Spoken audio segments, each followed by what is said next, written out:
tsoro ne ya kama ta. Cikin dai zafin nama ta yaye bargon, tana yayewa ta ga mutum ƙato a cikin bargo. Sai kallonta take, ita ta ma kasa gudu ta kasa tsayuwa. Sai Kubra ce ta yi ƙarfin hali ta ce, Umma ni ce. Ai kuwa Umma tana ganin haka ta kwasa da gudu sai ƙofar gida.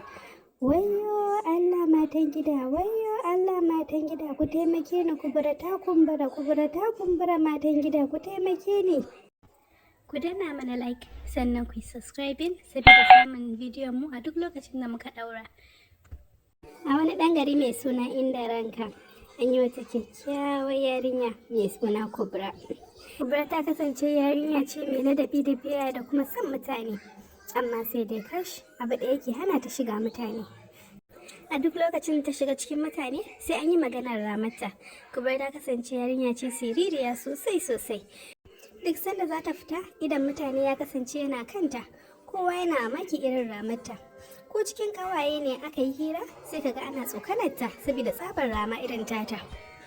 Tun ba ta barin abin ya dame ta, har ya zo ya zama kullum da tunanin abin da ke kwana da shi take tashi. Gaba ɗaya har tsoron shiga cikin mutane take. Yanzu Kubra ya kasance har tsoron fitowa tsakar gida take, dan kwata-kwata ba ta iya nishaɗi, domin gidansu gida ne mai ɗauke da mutane da yawa. Wannan idan bai yi magana ba, waccan za ta yi magana.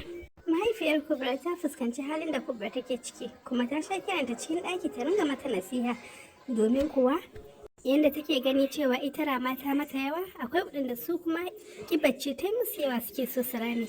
Don haka duk in kana da ƙiba da yawa, haka ma in kai rama da yawa, duk sai mutane sun yi magana. Ƙwarin gwiwan da mahaifiyarta take bata ya sa har ta koma cikin ƙawayenta. Amma kamar kullum kafin su rabu sai ɗaya daga cikinsu ta tsokane ta. Yau ma haka sai da suka tsokane ta, sai ce mata suke wuyanta in aka zuba ruwa tsaf zai zauna. Ɗayar har ta ƙara da cewa in dai har ruwa zai zauna a wuyanta, to kuma zai hana ba za a kiwata kifi a cikin shi ba. A tare duk suka kyalkyale da dariya.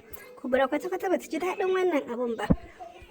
Bayan duk sama juna sallama sun kama hanyar gida, sai kawas ɗaya daga cikin ƙayayensu wanda ake kira da Fa'ida ta biyo Kubra. Sai take ce mata, Kubra ni kam ina so in miki magana. Sai Kubra ta ce, ina jin ki Farida, menene ya faru?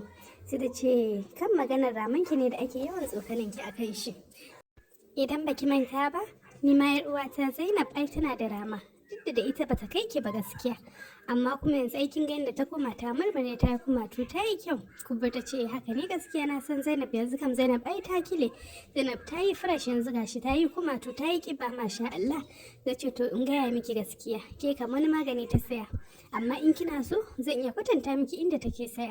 Sai Kubra ta ce, dan Allah ko ni ka faɗa mu. Ta ce maganin da ta sha ne yasa ta yi kiba? Ta ce sai ta ce to shikenan, dan Allah ki kwatanta min, ni kuwa zan je ni ma zan saya.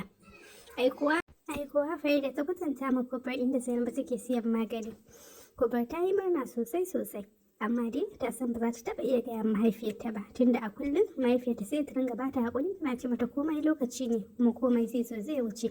So ta san ba ta taɓa iya tunkara ta da maganar wai za ta siya maganin da zai sa ta ƙiba ba. Tunani ta dinga yi ta hanyar da za ta tara waɗannan kuɗaɗe. Don kuwa tana cikin tunani kafin ta ƙarasa gida sai wata dabara ta faɗo mata.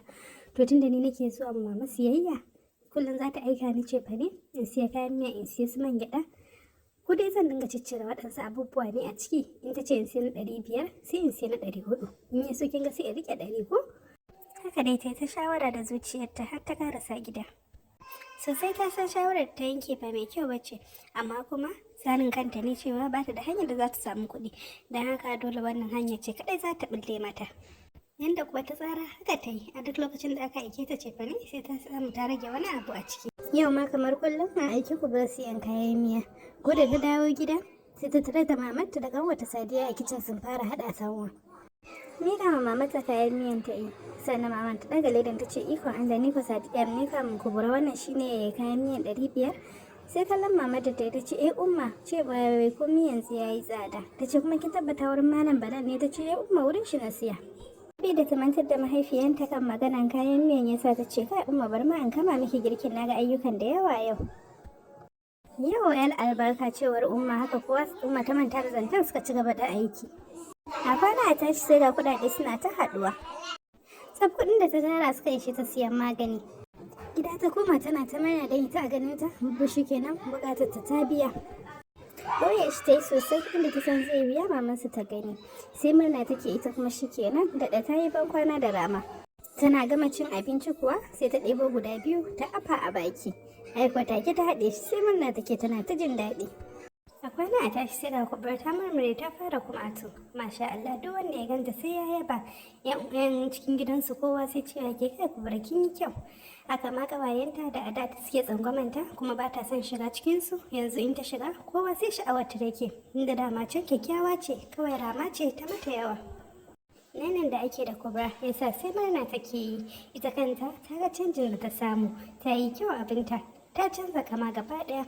Ai kuwa to yanzu tun da an ce in dinga shan guda biyu kuma guda biyun da na sha gashi nan nayi kyau har haka to idan na sha guda hudu nawa shi kuma ya zan yi kai ina ganin hudu kawai zan dinga sha bari idan na sha guda hudu sai in ga shi kuma ya zan zama gida in ƙara yin kuma to in dan kiba din daidai in yi kyau abuna ko aka Kubra ta tunani a cikin zuciyarta.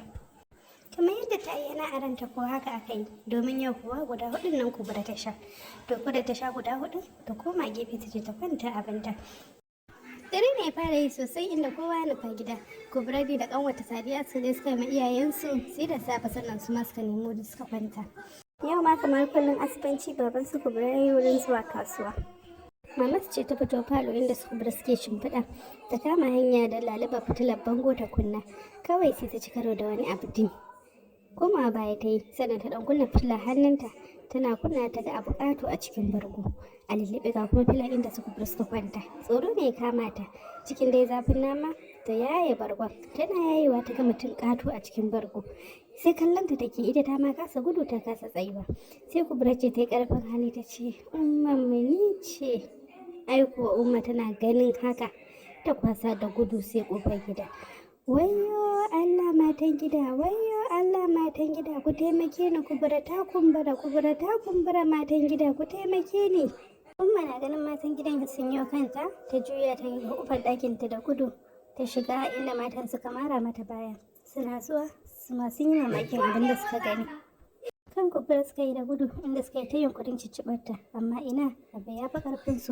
Dole sai kofar gidan suka fita suka je suka kira ƙarfafan maza daga zuwa ka kinkimi Kubra sai asibiti.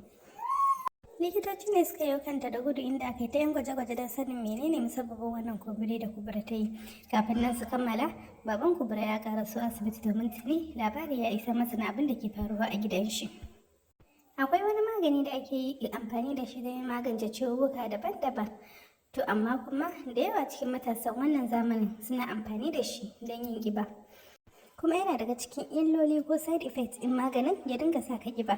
Don haka shi yasa yawanci suke amfani da shi wurin ganin sun yi ƙiba shine kuma wanda suke kira da sha Pashe. To wannan maganin shine muka gani a cikin jinin yar Kubra da dukkan alamu shi ta sha har abin nan ya same ta. Kuma kaɗan daga cikin illolin wannan maganin akwai ciwon ido wato cataract sannan kuma akwai ciwon suga wanda muka fi sani da diabetes. Akwai hawan jini wanda aka fi sani da hypertension. Akwai kumburin jiki wanda muke kira da edema sai kuma akwai ciwon gaɓɓai wato joint pain. Jin kalan ciwuwwukan da likitan ya ambato ya sa maman su Kubra gaba ɗaya ta fita hayyacinta. A take ta fashe da kuka in ta sa ihu oni lami ina zan saka kaina. Kuka take wiwi kamar ƙaramar yarinya. Tallahi mana shiru. Tun safe na fita na bar gida. Na baki da yara. Bana dawowa sai dare. A ce yara ƙwara biyu kawai a ce sun gagare ki inda kin sa ido kin mai da hankali kan sa ida duk hakan bai kasance ba. Allah ya gani ina iya bakin ƙoƙari na kan 'ya'yan nan. Ga bakin ƙoƙarin naki a iya kawo mu asibiti. Hakuri likita ya basu sannan ya ɗora da cewa ko da muka gama 'yan binciken mu mun gano cewa ita abin da ya same ta shine oedema wato kumburin jiki. Amma bacin nan jininta daidai yake sannan duk wani abu kuma mun duba su suganta duk ba su hau ba. Don haka mun ba ta gado kuma za mu ɗaura ta akan waɗansu magunguna saboda mu dinga lura da yanayin jikin na ɗan wani lokaci. Yanzu bari in rubuta muku sunan magunguna saboda ku samu ku siyo kafin ta farka. Cikin kuka Umma ta dinga godewa Allah ganin abin ya zo da sauki. Kubra sosai ta sha jinya don satin farko ma jikin ba sauki don kwata-kwata kumbar bai sauka. To amma kuma daga baya sai zai fara karɓar magani. Yanzu sosai ta samu sauki, yan da abokan arziki suna ta zuwa duba jikinta a asibiti. Bayan sati 2 da zama asibitin su aka sallami Kubra inda ta koma gida ta ɗanyi jinya na ɗan wani lokaci. Ko da ta warware ta fara fita duk inda ta je sai ta ga idanuwan mutane ne kawai akan ta take binta. Domin tuni labarin abin da ya same ta ya gama zagaye gari, kuma yanzu da an tashi daga mamakin ramarta an koma mamaki irin kibar da ta yi. Sai yanzu take ƙara gaskata maganar ummanta da ta ce a duk yanayin da ka tsinci kanka mutane dole za su yi magana. A da ko ina maganar ramarta ake, amma yanzu kuma maganar ƙibarta ake. Don haka kawai ta saka zuciyarta a ruwan sanyi ta dinga rayuwarta. Ta ce duk yadda jikinta ya kasance, in ta yi ƙiba in ta yi rama ba ta ƙara sa damuwa wani ya dame ta ba. Abin koya a cikin wannan labari, a koda yaushe ka zama mai godiya ga Allah a bisa irin siffan da ya maka. Sannan ku daina zama cikin mutane masu kushe maku halitta ko waɗanda za su nuna ƙirƙiri ba sa son ku.